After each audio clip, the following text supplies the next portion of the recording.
This is a critical incident community briefing about an officer-involved shooting that occurred on October 30th, 2022 at an apartment complex in the city of Santa Maria. The briefing includes video from surveillance, drone, ring, and in-car cameras, also photographs and other evidence known to date. The shooting is the subject of 3 separate and independent investigations. The Santa Barbara County Sheriff's Department will conduct an investigation into the actions of the suspect and the officer. Once completed, the investigation will be submitted to the Santa Barbara County District Attorney's Office for review. The Santa Maria Police Department will also review the incident to evaluate and determine if the department's policies and procedures were followed. No conclusions will be made until all the facts are known and the investigations are completed. A word of caution. The images and language you are about to see and hear may be disturbing. Viewer discretion is strongly advised. The incident began about 10:30 p.m. when an officer contacted a man near a dumpster in the 1000 block of West Morrison Avenue. The man displayed 2 knives. 6'9", when I gunpoint, we're going to be at the near trash cans. He has a knife and he was coming towards me. The officer requested backup and the man walked away. The man was then stopped by several other officers. After being told more than 20 times to drop the weapons, the man takes 5 steps towards the officers. That's when an officer fired a less than lethal projectile, hitting the man near his stomach.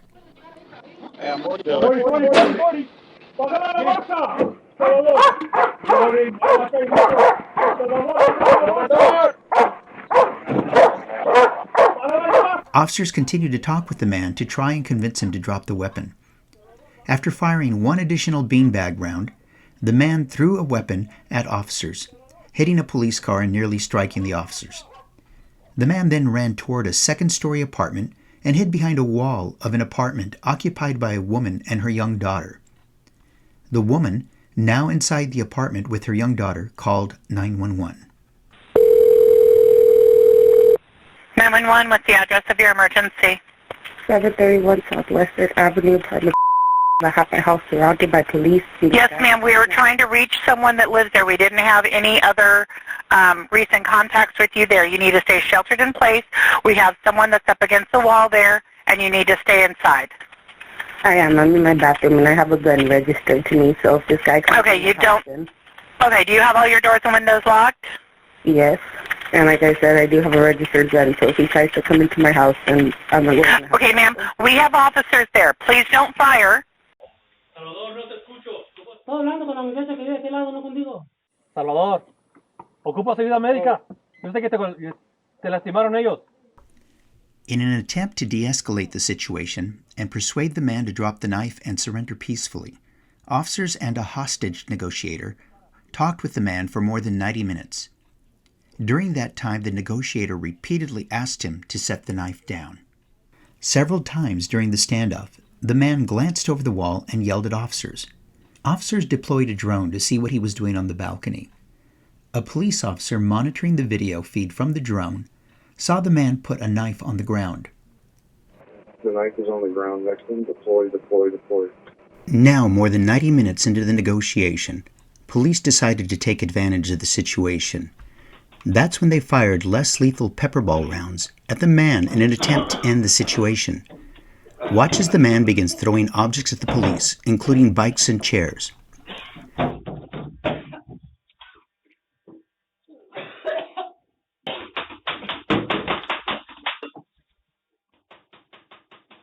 Still possessing the knife, he attempts to open the front door.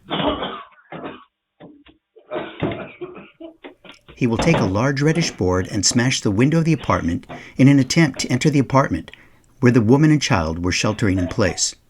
And that's when the officer-involved shooting occurred.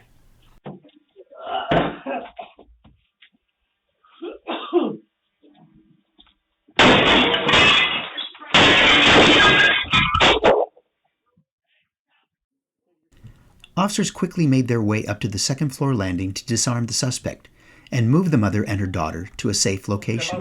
Hurry. Here is a screenshot of the knife recovered from the scene.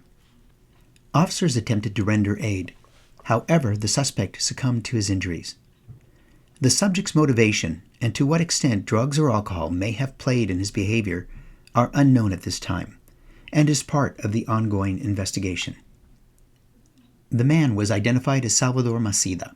He was on probation following an arrest after an extended standoff in December of 2021 when he threw glass bottles at officers. The information in this briefing is based on a preliminary and ongoing investigation. Our understanding of the facts and circumstances may change as additional information becomes known. It's tragic whenever there is an officer-involved shooting, for the families of those involved, for the officers, and for the police department. For information about our policies and procedures, please visit our website. Thank you for watching this critical incident community briefing.